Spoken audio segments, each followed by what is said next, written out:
Hi, Warren. How you doing? Good, how are you? Thank you for allowing us into your amazing gamer room. It is amazing. I'm sure you had some great times in here. We've had some good times, yes. This is a good gaming room. We get together every Sunday. It's nice. So I want to know some of your best gaming stories, if you have one that sticks out in your mind. Well, I guess a long time ago, back before the awesome room, we were running a kind of high-level adventure. I was playing a cleric. It was about 6 people.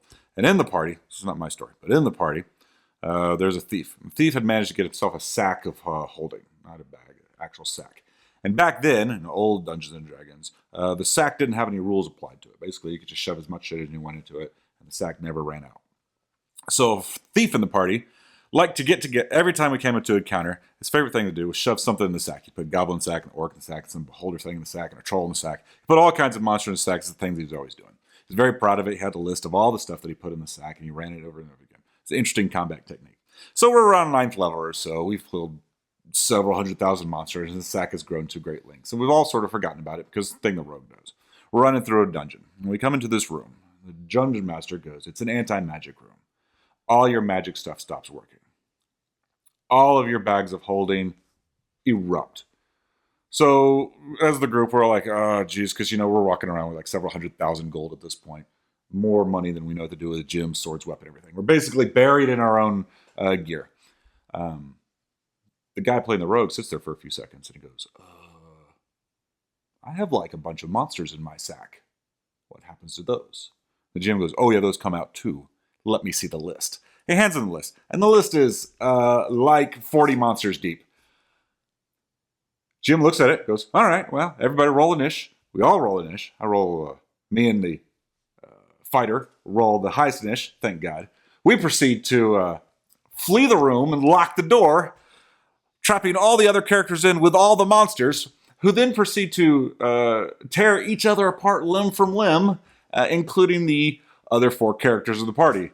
We do not unlock the door, despite all the screaming, yelling, and begs to come out, until everything goes quiet. We walk in, every monster's dead, the entire party's dead. We collect all the treasure from all the characters, load it up in our bags of holding, and leave the dungeon. And that was the end of that particular game. That is, that's a downer, man. We were all quite rich. It was good times.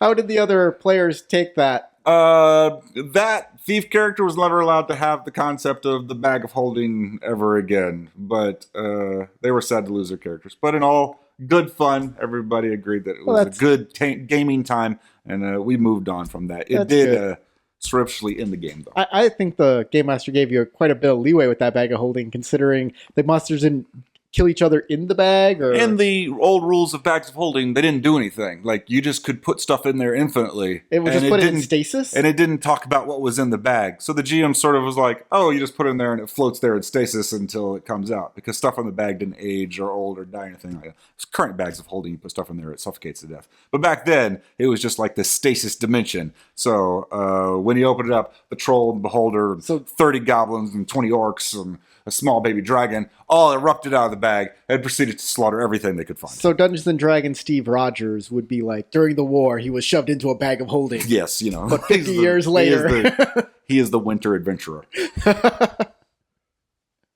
Oh, we got time for one more story. You got another one for us? Okay, I got another story. This is a true story of gamer stupidity. We're rocking on an adventure. GM loved to set up traps. So we walk into this dungeon. We walk up to a door, and we open the door. And behind the door is a gigantic dungeon filled with water. And the water stops here. So what were you playing at the time? I was playing a paladin at this time. This was Bob the Paladin. Back when I thought playing a paladin named Bob would be very fun and interesting. Not quite as fun and interesting. But the GM was very good. And we ran some great adventures. And we open the door. And it's a wall of water. But none of it comes rushing out. Because it's all held in the room. And there's sharks and there's monsters and there's stuff. And it's a small dungeon that's in this room. So it's several 100,000 gallons of water in this room with a tiny door and everything. And we all wander around and poke at it and try to figure out what we're going to do. And we're going to enter it, we're going to leave it, and we're going to do. And the mage, a guy played by LJ Spire, who was a really smart guy, He's brilliant. I know. He's a He's a good friend really of smart mine. guy, and at times incredibly stupid. Looks at the wall of water and goes, "I cast a spell magic." Well, our GM at the time was a science major, and so he calculated the amount of pressure several 100,000 gallons of water do when it erupts out of a tiny, tiny door, and decided that we all got hit with something of 20d8 of damage, which effectively killed us all because we were 5th or 6th level and we don't have that many hit points at the time. So, with one word, LJ managed to slaughter our entire party with a giant crashing wall of water. On the upside, we killed all the giant crabs that were in there and didn't have to fight those later. Oh, that's nice. We did good. Yeah, the sharks and things. If you don't have Everything in there also died. Yes. Stupid gamer stories, though, go on and on and on. They I've never heard run out. I've heard a lot of like chicanery and basic nonsense when it comes to underwater stuff. Like people, wow, I want to kill everything in this room. I open a portal to the bottom of the ocean. The pressure itself should kill everything. Yes, as it including your party fires and out. you and your characters and everything. The water is a wonderful killing tool for adventurers and monsters alike. Well, thank you, Warren. It's been a pleasure. Thank you for filming this. I appreciate it. All right.